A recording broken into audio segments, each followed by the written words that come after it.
Good morning. मैं doctor रश्मि Bohra, Manipal hospital से IVF consultant. तो आज हम इस वीडियो में डिस्कस करने जाएंगे कि ट्यूबल फैक्टर इनफर्टिलिटी क्या होती है।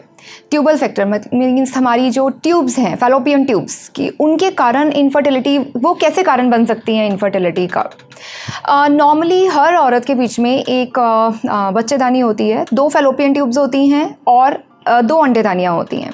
अंडेदानी से एग निकलता है और वो ट्यूब में ट्रैवल करके जाता है और वहीं पर बच्चा कंसीव होता है। तो अगर किसी भी कारण से ट्यूब्स ब्लॉक्ड हैं तो नेचुरल तरीके से बच्चा होना असंभव है। तो नेचुरल तरीके से बच्चा होने के लिए ट्यूब्स का ओपन होना बहुत ज़रूरी है। तो क्या कारण हो सकते हैं कि ट्यूब्स बंद हो जाएं?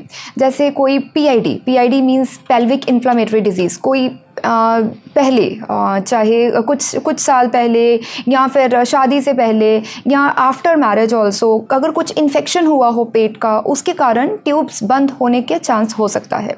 एक और हमारी स्पेशली इंडिया के बीच में ट्यूबरक्लोसिस एक कॉमन प्रॉब्लम है।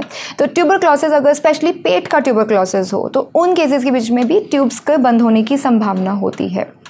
या और कोई कभी ऑपरेशन हुआ हो, जैसे अपेंडिसाइटिस का ऑपरेशन, अपेंडिसेक्टमी हुई हो, अपेंडिक्स रप्चर कर जाए तो पूरे पेट में इन्फेक्शन फैल सकती है, उसके कारण ट्यूब्स हो सकता है बंद हो गई हो।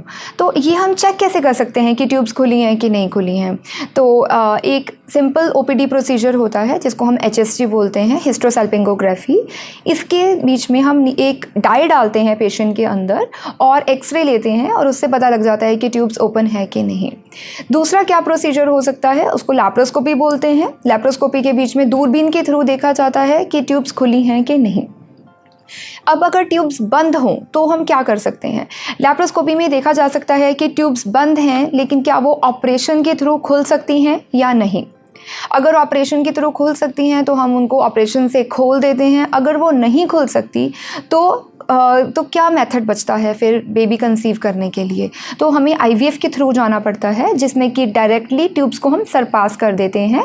डायरेक्टली उसमें बेबी बच्चेदानी के अंदर छोड़ दिया जाता है और ट्यूब्स की ज़रूरत नहीं होती है IVF के बीच में। तो इन कंडीशंस के बीच में हम डायरेक्टली बेबी को बच्चेदानी में छोड़ेंगे और ट्यूब्स की बंद हो या ना हो उसका कुछ भी इसमें एसोसिएशन नहीं होता है। तो इसलिए हमें ट्यूब्स को अब हेल्दी कैसे रखें हम ट्यूब्स को?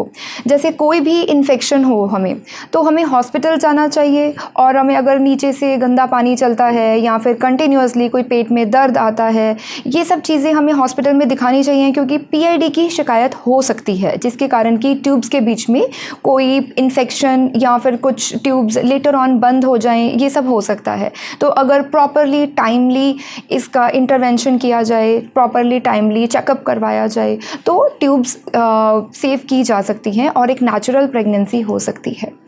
तो ये सब जांच हमारे हॉस्पिटल में अवेलेबल हैं और मैं यहाँ 9 AM to 5 PM Manipal hospital में बैठती हूँ।